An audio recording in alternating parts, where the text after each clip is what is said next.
Yo, what is up, everybody? Mike from JuJu SmithSchuster. Today, big video. We're looking forward to 2021. We have 2021 free agents. Who's going to be staying with their team? Who's leaving? Really good class of free agents this year. Make sure you guys watch till the end of the video. Smash the subscribe button, and let's get right into things. Starting off, we got Allen Robinson. Now, Allen Robinson has been one of the few bright spots for Chicago Bears offense that has super big issues moving the ball. As of late in the season, they've been getting a little bit better, but that's mainly because of Allen Robinson and David Montgomery. Now, Allen Robinson at times has been clearly frustrated with his role in the Bears' offense, and he has good reason for that. There have been many easy throws to him that have been missed. He's finishing up his third year and final year of his contract with the Bears, which makes him a free agent. Even with the quarterback problems he's had with Nick Foles and Mitchell Trubisky, he still had a super big year and is on track, to put up big numbers once again. Now, Robinson's going to have a lot of teams looking to throw him a lot of money this offseason to get him to sign with them. Let's take a look at some ideal landing spots. So I'm looking at two ideal landing spots for this dude. We got the Miami Dolphins. The Dolphins have a huge amount of money this season, a lot of cap space to work with. And although Devontae Parker is under contract until 2023, they could really use a guy like this that Tua can throw to in the slot and even up top with Devontae Parker. And then we have the Washington football team.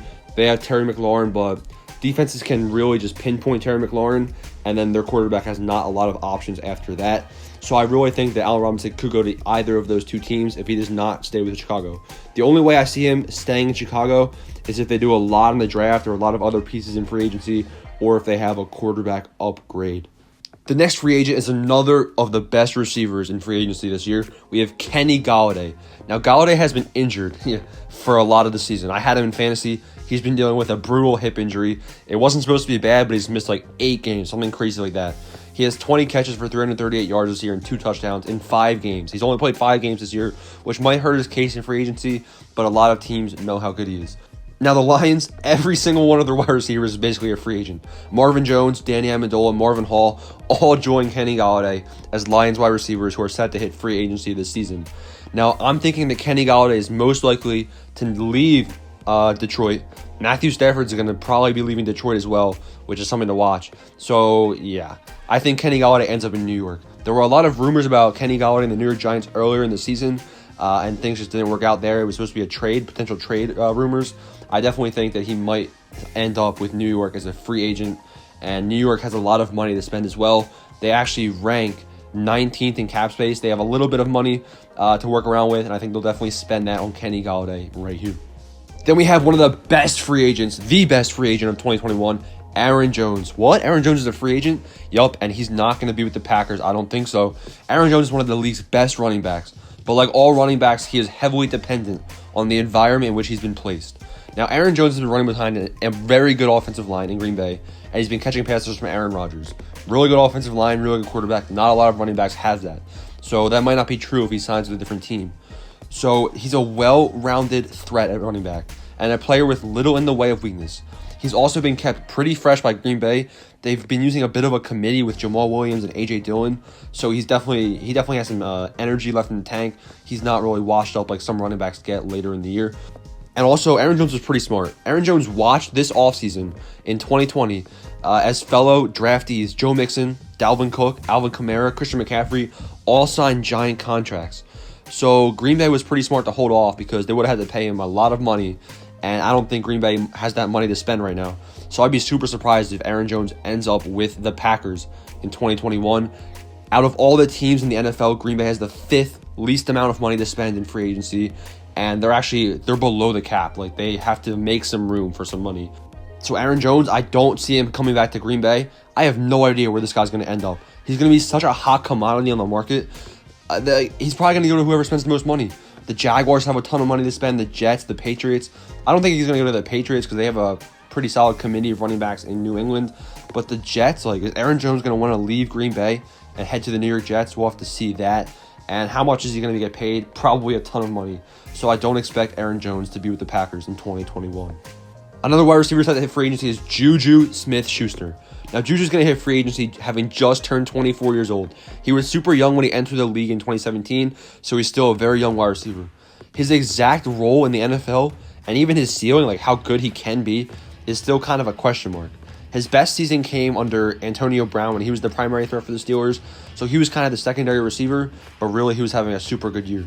And after having Deontay Johnson emerge and James Washington and Chase Claypool, JuJu was put back into the slot by the Steelers. So we haven't really seen him on the exterior as the number one. So there's a lot to like about his game. He's smart, understands coverage, good against man and zone defenses from the slot. But the main question is, can he be a number one receiver heading forward? That's kind of going to be a bit of a battle heading to the negotiation table. So even before the 2020 season began, a lot of people predicted that JuJu would be playing his final season in Pittsburgh, especially when Chase Claypool and Deontay Johnson seem like they're having breakout seasons. So that's more of a safe bet, especially Pittsburgh. I was talking about Green Bay having financial issues. Pittsburgh is right behind Green Bay. They have less money than they do. So Pittsburgh's in a bit of a financial issue. So I don't see JuJu coming back to the Steelers. It's sad to say, JuJu fans, but I could see JuJu heading to the Jets. Now, JuJu, when Sam Darnold was kind of getting benched, injured and all that, he was kind of pushing for the Steelers to trade for Sam Darnold. So there's a bit of a connection there. If Sam Darnold stays at the quarterback of the Jets, which could be possible with the Jets losing Trevor Lawrence in the draft, I could see JuJu heading to New York and being okay with it. I feel like the Jets have a lot of potential assets in the future. They're going to have high draft picks. They have the most money to spend in free agency besides the Jaguars. I feel like JuJu could be heading to New York. And I don't know if JuJu's going to like it, but he's going to end up there most likely. Another wide receiver, Will Fuller. Now, Will Fuller, he's got a ton of speed, and you can't teach that. It's going to elevate his negotiations to the higher level. But that level is reduced by the fact that he was suspended on PEDs, and that's definitely going to hurt the amount of money he gets in free agency. That kind of stinks. He was having a breakout year with Deshaun Watson. Everything was looking great. There was even rumors he was going to get traded to the Green Bay Packers, but obviously that all fell short. And I think he's signing with the Green Bay Packers in free agency. The Packers are going to jump on this one. He's going to be a super good asset along with Devontae Adams. He's kind of a similar player to Marquez Valdes-Scantling, but he's a little bit more progressed in his development as a player. I definitely think the Packers are going to jump on this opportunity because Will Fuller's at a reduced price. Because of his suspension, no one's going to really know if his breakout season was real or not. I think the Packers definitely jump on this opportunity and bring Will Fuller to Green Bay. Now a defensive player, we have Richard Sherman. Richard Sherman's one of the best cornerbacks of his generation, probably the best of the decade. Aaron Rodgers even said that Richard Sherman was probably the best cornerback he's faced all decade. Richard Sherman's still playing at a high level, but his age is not good. He's definitely getting old, and his lack of scheme diversity might scare off a lot of potential teams. Last year, he recovered from his Achilles injury. He had one of the best seasons of his life, allowing just 227 yards all season. But that was before the Super Bowl against Kansas City. Yeah, he's not going to want to talk about that one. Now, his intelligence and tape study gives him a mental edge over most offenses he faces, and that makes up for his less than stellar speed.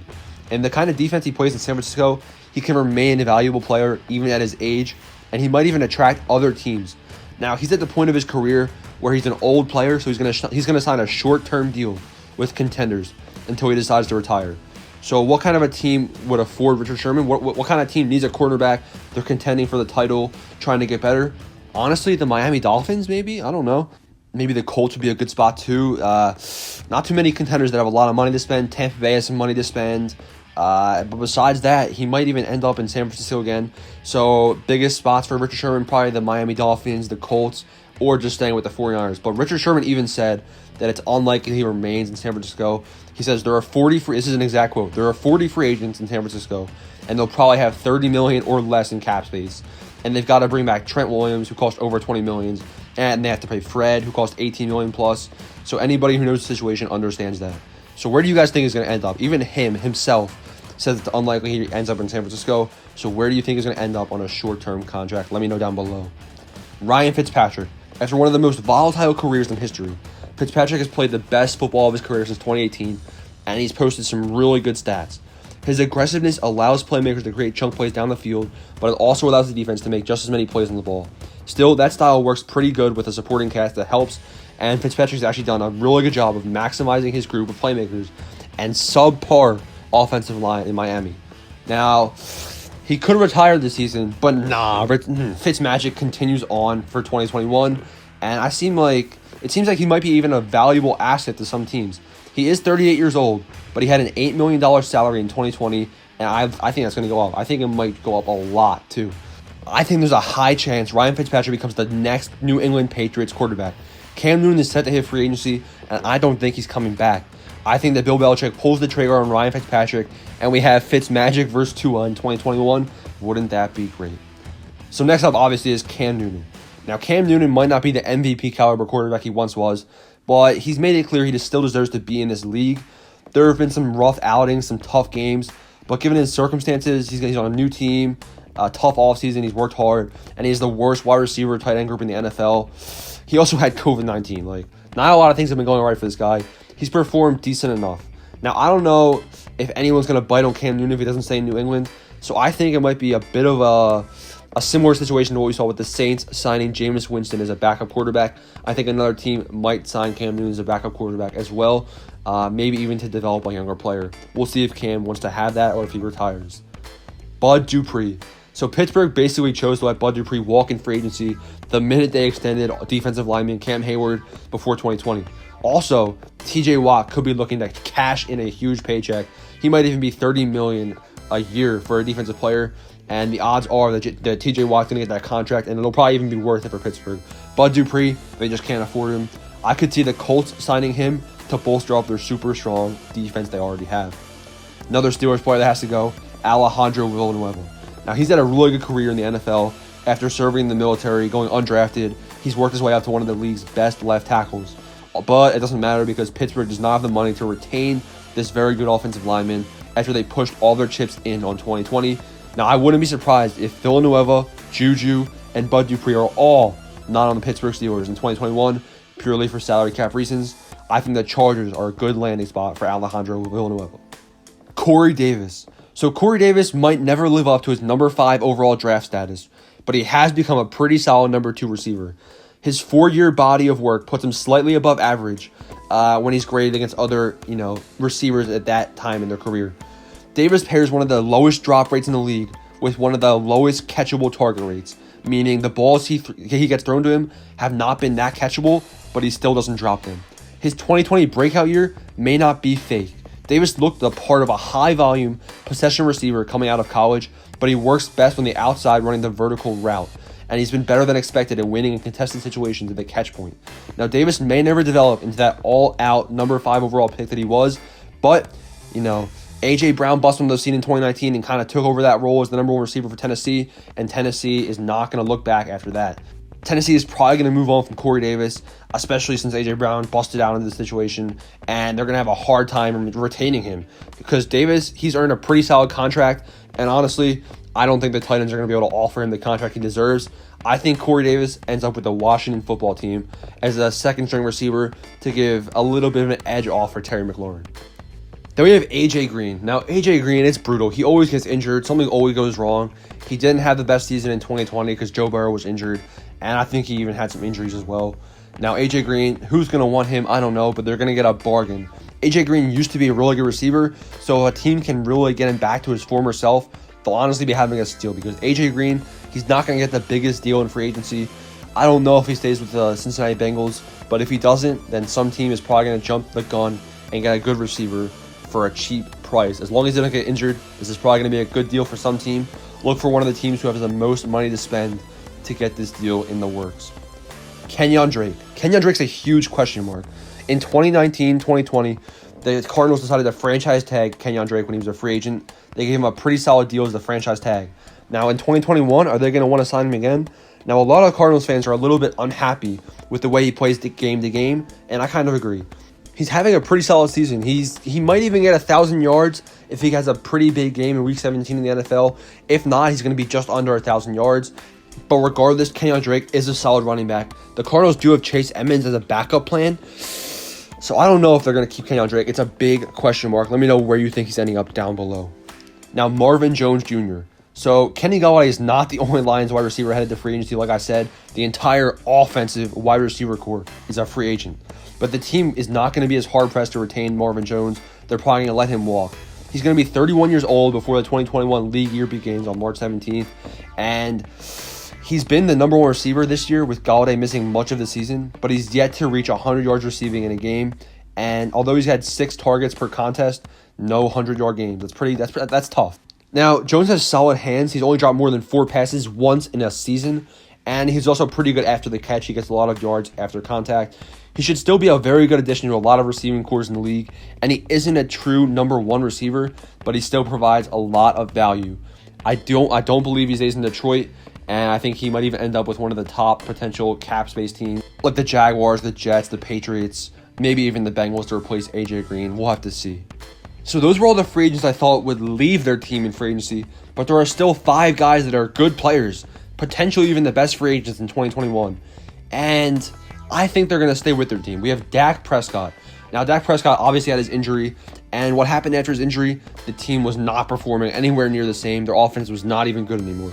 So I think Jerry Jones he got the message. We need Dak Prescott to win. I think that the Cowboys, they decided to keep Dak Prescott as their franchise quarterback for the future, and they heavily invest in that big contract Dak Prescott is requesting. Chris Godwin. I'd be surprised if Chris Godwin leaves the Buccaneers. The only way I see that happening is if they downgrade a quarterback. So if Tom Brady leaves, maybe Chris Godwin will too. But I think he's a pretty solid asset in a really good receiving core in Tampa Bay. Hunter Henry. Justin Herbert's had a breakout year, and that's fueled the Chargers offense. The Chargers offense is going to keep getting better, and Hunter Henry is one of the main key pieces, along with Austin Eckler and Keenan Allen. They're not going to want to lose Hunter Henry. He's becoming a really good tight end in the league. They're going to keep Hunter Henry, probably sign him to a long-term deal. Then we have Phillip Rivers. I don't think Phillip Rivers is going to leave the Colts. A lot of people were a little nervous about his play. He's playing really good for his age. He's playing just good enough to win games, and we're seeing the Colts win enough games to make the playoffs, potentially. Week 17 hasn't happened yet at this time of this video, but I believe the Colts will make it. And if not, they still have a really good record. I think they signed Phillip Rivers to a 1-year deal. Then we have Patrick Peterson.